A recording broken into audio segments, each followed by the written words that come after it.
Can you tell us about the medical instruments they used at that time? Absolutely. Now, some of these may look a little familiar, others are going to look very foreign and very crude.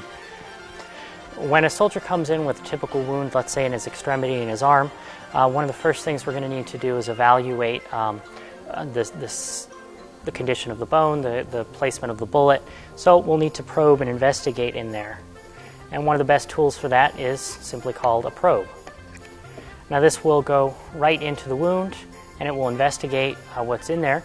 Now it's actually tipped on both ends with enamel well, porcelain, and the reason for that is when it strikes the soft lead, it will actually leave a gray mark on there, so he'll know, the surgeon, when he's found the bullet.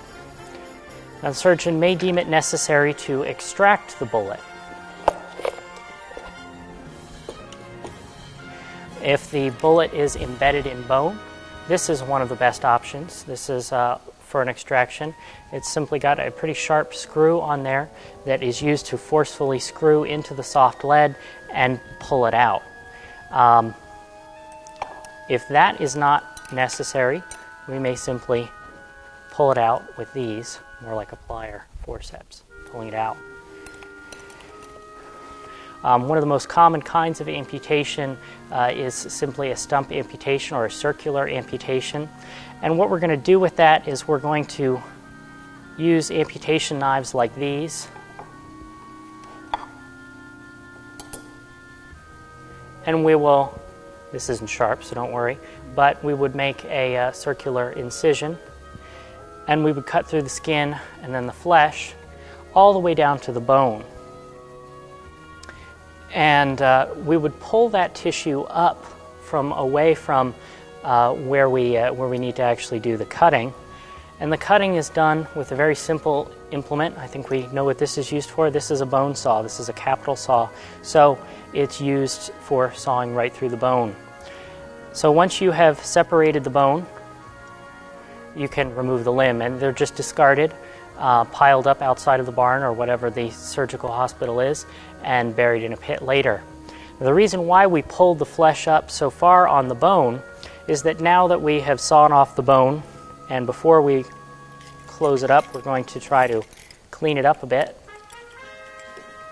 with one of these. This is a bone file, so this allows us to smooth down the rough edges of that bone, just like it were a piece of wood that you were working in your wood shop. And then we'll let that tissue go back down and around before we end up closing up the wound. And that allows us to give it a more comfortable stump that can actually be used later on, fitted with a prosthetic. Most modern prosthetics up until the past 10-15 years were really the same kind of prosthetics that were developed during the Civil War. But that cushioned stump allows us to actually make use of it. It's more comfortable for a leg or for an arm that's been amputated to sit in that socket of the prosthetic. But when it is finally wrapped up, we'll use suture thread like this. This is simply silk thread. There's nothing sanitary about any of this. None of it's been sterilized because, again, they don't know that they need to do that. None of these implements have been sterilized or sanitized in their entire career as medical tools. They may certainly wipe them off or rinse them off between, but they're not going to actually sterilize them in any way. And these will be used from patient to patient.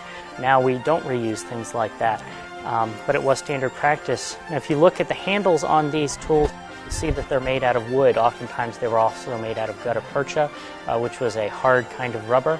They would stop doing that as soon as they realized that germs were a problem because you can't sterilize this. So they would go to metal-handled tools a few decades after the Civil War. This is another interesting piece of equipment. It looks pretty gnarly, and frankly it is. This is used for actually drilling a hole in the skull. This trephine is very important, though, for a glancing head wound. Certainly a direct head wound, they're not even going to try to treat that. But if somebody has received a blow to the head, they very well may have pressure and bleeding on the brain, and by drilling this hole in the skull, it will help to relieve that pressure. Certainly very crude looking, but it does get the job done. Now remember, this is not sanitized, so you're exposing that gross and disgusting implement into the inner surface of the skull when you're doing this. But this wasn't new at the time of the Civil War. Groundbreaking. Actually, the ancient Romans used a similar kind of technique for just that purpose. Thanks for watching.